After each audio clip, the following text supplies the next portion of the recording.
Hello and welcome. My name is Naima and today I want to talk about Monica Heisey's debut novel, Really Good Actually. The novel is a contemporary fiction centered around a millennial woman's divorce at the age of 28, inspired by the author's own divorce at the age of 28. Her previous experience includes TV show writing, comedy TV show writing, and this shines through in her book because the whole thing is written with a touch of humor. During this review, you can expect to hear first a summary of the book without giving you any spoilers. Then I'll talk about general themes like the writing style, the characters, etc. Then I'll talk about what I specifically liked and disliked about the book. Then I'll share my final review of the book, including a rating out of 5. Then, at that point, if you make it that far, I will share what I'm currently reading and what you can expect for the next review. Our story starts with 28-year-old Maggie, who is a research assistant and PhD student, or PhD something, basically just reminiscing about a conversation she had just had with her then husband, John. Basically, they've just decided that they're gonna get a divorce, their marriage isn't working, and so we follow the next year or so over the length of the book of Maggie's life where she is going through her divorce. This includes, reevaluating her finances, reevaluating her life as a single woman, reevaluating where she's gonna live, all of these sorts of things. She has the help of her friends and she basically just goes through a whole bunch of adventures and misadventures in healing after her divorce. So the entire book is told obviously in the perspective of Maggie, our main character, going through her divorce. So there's a lot of delusion happening where, for example, she at one point sets up an appointment with a therapist, which she had sent an invitation to her husband for, like a divorce therapy type situation, and her husband, who hadn't responded to her text up until this point and still hadn't responded to this, she goes to this therapy appointment and she's waiting for him, and her and this therapist are waiting for him.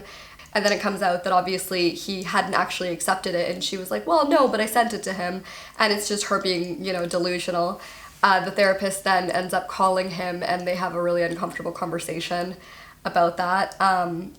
So all of that to say, the story is written in a way where you feel bad for her, but it's also kind of like you're a little delusional, and I don't know why you would think that your silly plan was gonna work. It's also told in a hilarious way. There's a lot of parts of it which I loved that were like her Google searches that were recent.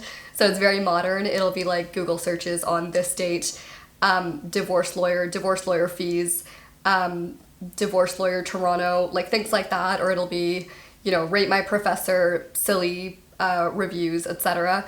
So I thought that was a good insight into anybody's life. We also get to see some of the texts she sends, some of the emails, and then obviously her internal monologue, which is a lot of the times very self-deprecating. Her husband himself actually doesn't appear in very many scenes at all. There's probably about 2 which are present day that she sees him and interacts with him, in which we get a sense of him in the present day. Otherwise it's all reminiscing, which of course somebody who's looking back at a relationship might only look at the best and the worst parts. And as I mentioned, it is of course her friendships that actually move the story along, including an event where she's hanging out with her friends out. She introduces this person that she's seeing. There's a cringy experience following that. There's a wedding that she goes to that again she ends up relying on her friends to get her through that. Also, I think if there is one lesson to be learned from this book, it is to not pretend that your problems don't exist. It is to face them head on and at least start chipping away with them. There's no shame in going through something difficult, but it's infinitely harder when you have to put on this facade of being cool and pretending that none of your problems exist. So much easier when you just talk to your friends and tell them what's going on and let them offer you guidance or a shoulder to cry on.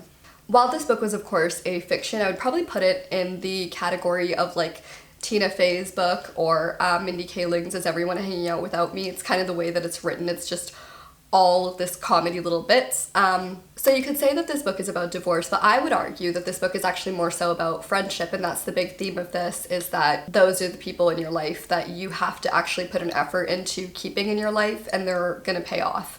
So you see obviously how her marriage has fallen apart, but time and time again she leans into her friends. This is right from the very beginning when her friend walks in and he's like, hey, let's, you're obviously laying on the floor, like let's get it together a little bit.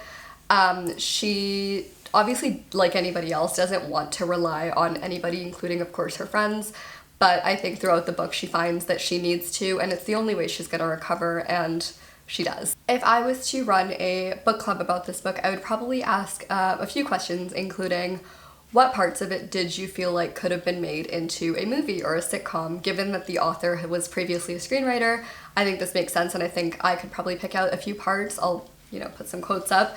Okay, hear me out. The scene is Maggie's getting ready to go to a party, and she's complaining to her friend about how everyone's gonna know that she got divorced and all of these things. And then she gets to the party, and it just cuts to a montage of all of these random people that she meets at the party who are talking to the camera as a Maggie POV, where they're just giving her like advice or like little anecdotes about other people that they know who've gotten divorced or they themselves who've gotten divorced. And it's just everything like, yeah, my dog's uncle's brother's sister got divorced and, she was fine, so you'll be fine, and like that sort of stupid nonsense. Anyways, I think that would be really good, actually. I would probably also ask, what was your worst moment with Maggie? Obviously, there were some really cringy ones, but there were some that I would probably say are the absolute worst, like rock bottom. And with that, probably what is rock bottom for Maggie? Also, I would ask, what was the part that you related to the most, or the quote that's, maybe gonna stick with you? I don't think that there's any, for me, to be honest, that are gonna stick with me. And then I'd probably ask, how much of this do you think is based on the author's real life? Like, what part is fiction and what part of the book do you think are experiences that she actually went through? Obviously, this is personal, and I would never ask this to the author, but it might just be fun to come up with what you think is a realistic life. So I did enjoy the comedy, especially in the beginning, but partway through I got really tired of Maggie's antics. I kind of felt like it was long for what it was. I didn't feel like her struggles and her awkwardness and her cringy behaviors needed to go on for as long as they did. Of course, I've never been divorced, so I don't know, maybe this is an accurate portrayal, maybe this is the perfect book to give to your friend who's getting divorced. But I found that it was just long, and I didn't get through it very quickly. I had to put it down and read something else and come back to it later, because it was just, it got repetitive, and I didn't enjoy it as much as I thought I would. I also had to pause because some of the things that she does and says are just way too cringy. Like the way that she treats her friends, who are obviously only there trying to help her out, but she is just not a very good friend. Obviously, given the circumstances, she has a little bit of leeway, but it really made me cringe, especially some of her dating scenarios. While this book was made to be relatable and funny and obviously told in that perspective of like, haha, I guess we all do this, it was kind of like, well, actually, not all of us do. There was a lot of parts that made me lose a lot of sympathy for her. Again, being an honest portrayal of somebody, they can't be perfect, and maybe not everybody is somebody who deserves sympathy at every single moment in their life. However, for Maggie, I just felt very disappointed in her, like I was her parents, and I was like, Maggie, what are you doing? Like, pick yourself up off the ground. I also did feel like Maggie, it was kind of like, how in The Office, like obviously when they're talking to the camera, it's, their internal monologue, but at the same time, it's obviously for an audience. That's how I felt like Maggie's internal monologue was. Like, she was speaking in all of these like hilarious, like, haha, we all suck, don't we? Like, that's life. And it was like, it's obviously made for an audience, and it didn't feel like authentically her own thoughts, like she was a narrator. My biggest gripe with this book is probably just going to be the length of it in terms of, the beginning, middle, and end. I felt like the middle of it just lasted way too long. At the end of it, the conclusion, it was only a couple of chapters where Maggie's, feeling a little bit better, getting lighter in her step and stuff.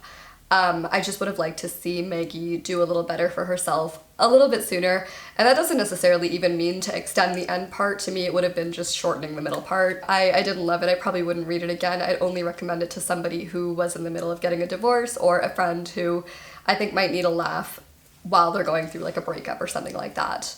I'm gonna give it a 2 out of 5. I'm sorry. It wasn't the worst book I've ever read, but it was long. It was a little bit hard to get through just because of how repetitive it got. That being said, if someone is going through a divorce, this would probably be the book that I would recommend for them, because it would probably make them feel a little bit better about whatever mess they're in. Anyways, thanks for making it this far. And the next book I'm reading is, hold on, I have to find it. It's this one. It's called Kismet, a Desi Rhapsody in London. I am literally halfway through. So far, I'm disappointed, I will say. I was looking forward to it. It's just feeling a little bit like a Pakistani drama, but in like a novel form. But I'll give you the full review once I'm finished. Thanks for watching.